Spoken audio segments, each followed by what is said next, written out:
The three continues. He's got a dozen in overtime. This is incredible. 8 for 16 from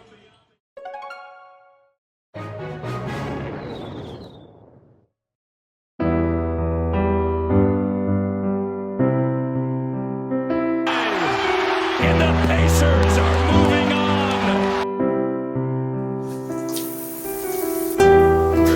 With that play, great presence of mind and tip the ball.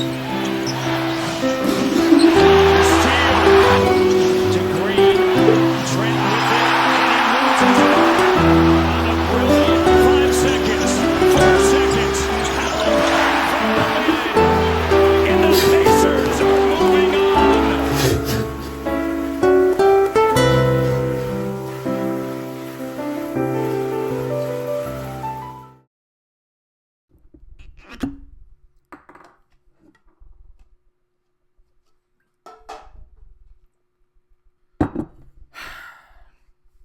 Another year, another superstar injured, another first-round exit.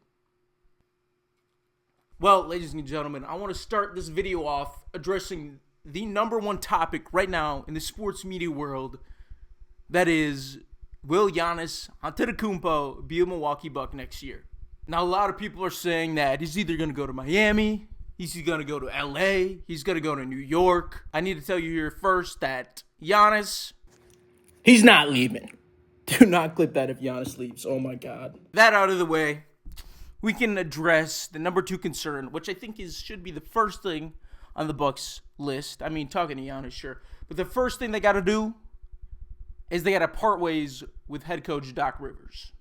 Now, Doc's time in Milwaukee was interesting to say the least. I think that not hiring Kenny Atkinson, when the front office definitely wanted to hire him, but other powers said otherwise,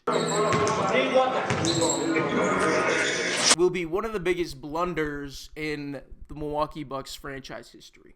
So we get a new coach. Cool.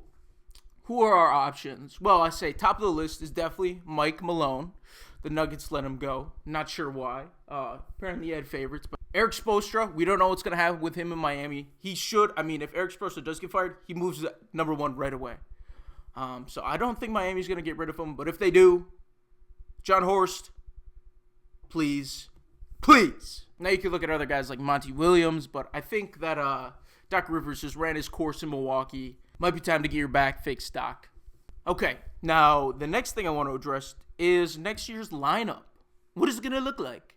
Who's returning? Who's leaving? First of all, I want to talk about the players who I think will leave the Bucks. The first player that is going to part ways with the Milwaukee Bucks is going to be longtime center, fan favorite, Splash Mountain, Brook Lopez. Brook, I love you, but I think your time is up in Milwaukee. Yes, Brook Lopez is still an amazing player, but he wasn't cracking the lineup in the playoff rotation. Now, you could say it's matchup specific because it was Miles Turner, and he would drop when Miles would shoot the threes, and that was a huge reason why the Bucks, and I did address that, but they didn't do anything about that. I can see Brook in 3 places. The top 2 I'm thinking are either going to be LA or Orlando. Both of them have a Disney World and a Disneyland. Or Houston. I know Houston really likes Brook Lopez. They were trying to get him a couple years ago, and now might be the time. Another player that I think played his last season in Milwaukee, a longtime player, and that is Pat Connaughton. The Milwaukee Bucks are probably going to release him. They save about $10 million in cap if they do release him, so there's no questions asked if they're going to do that. Pat Connaughton, love you, man, but you need to open up a restaurant in the Deer District titled Connie's Corner. I'll be your number 1 customer, trust me. I'll make a food review video too. Now, this next player is interesting. That is Bobby Portis, the fan favorite of Milwaukee, Bobby. A lot of people want him gone. Me personally, I don't think he should go anywhere. Because who are you going to replace Bobby with that's going to be as good of a scorer, as good as a hype man for this team? Nobody. So I say we keep Bobby. Now, speaking of players that we got to keep for the Milwaukee Bucks, I got to keep. Kevin Porter Jr. had an amazing season when he got traded over to the Bucks. Really sparked a lot of runs for Milwaukee. Sure, he didn't have a great playoff series. A lot of turnovers, a lot of inexperience, you could see.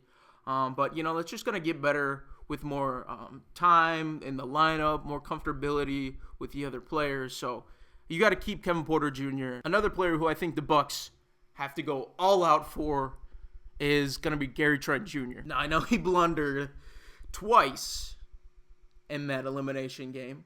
But, I mean, the man had 33 points, whatever it was. But, I mean, Trent was the only reason why the Bucks were in that game and winning that game. So, Trent is currently on a minimum, 1-year minimum. He's going to be a free agent right now. And I think the Milwaukee Bucks, they got rid of Pat Connaughton, offers $10 million salary to Gary Trent, and hopefully he accepts it. Trent, we need you, man. Now, a couple of the other players I want to keep are going to be Ryan Rawlings. You got to keep him. You got to keep a guy like AJ Green. Just develop him a little bit more. He's a great off-the-bench spark. Part ways with Prince, and that probably means Darvin Ham is out the door too. You got to keep Jericho Sims to develop him a little more. He showed so much promise on the defensive end. And also the offensive end with the pick and roll. Works great alongside Kevin Porter Jr. I think those two could be sparks off the bench for you. Giannis, of course, you do everything in your best interest to make him happy and keep him. All right, the next player I want to talk about is Andre Jackson Jr. Now, Doc kind of faded him out of the lineup just because offensively he couldn't get it done. Now, before the dunk contest, like leading up to the dunk contest, Ajax was just driving to the paint and scoring. I don't know what happened to that, but we got to get that back. Now, let's address Damian Lillard. Dame tears his Achilles. Probably take a lot of training to get back. I know he underwent successful surgery, but I'm not sure if he's going to be ready to go at the start of the season. But I think you have to keep Damian Lillard and see how he plays. And then at the trade deadline, make a move. I definitely think this offseason you farm offers for Dame. See what's out there because next year is going to be his last year. So I think you got to farm offers. See what's out there for him. If nobody wants him, okay, that's fine. We try one more year, and then after that year, if it doesn't work out, which would probably be another first-round exit, might be time to rebuild.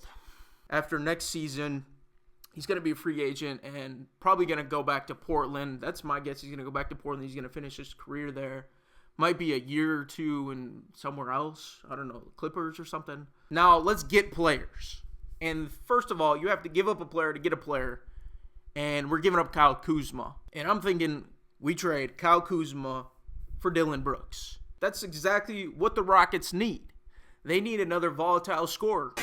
Dillon Brooks is the perfect player in this Milwaukee Bucks lineup that I'm creating to fit around Giannis, a 3-and-D wing, and I think he fits right into the Milwaukee culture.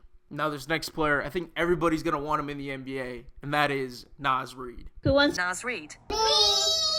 Now, do I think that Naz Reid is going to become a free agent and not sign with the Timberwolves? No. I think there is an 80% chance that he re-signs a contract with the Timberwolves. 20% he goes somewhere else. And for that 20%, John Horst, the Milwaukee Bucks, you have to be the number one suitor for Naz Reid. You got rid of Brook Lopez. Now you need to stretch big. For free agency, if he doesn't sign with the Timberwolves, it's going to be a bidding war between the Milwaukee Bucks and the LA Lakers. Of course, LA has probably a greater environment that he want to be in. I mean, he's been in Minnesota, so Milwaukee is very similar with temperature-wise.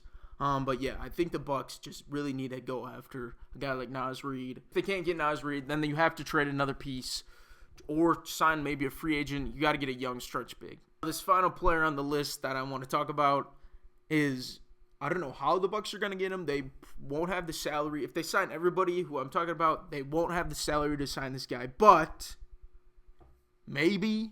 I mean, John Horst did sign Gary Trent Jr. on a minimum contract, so it is possible.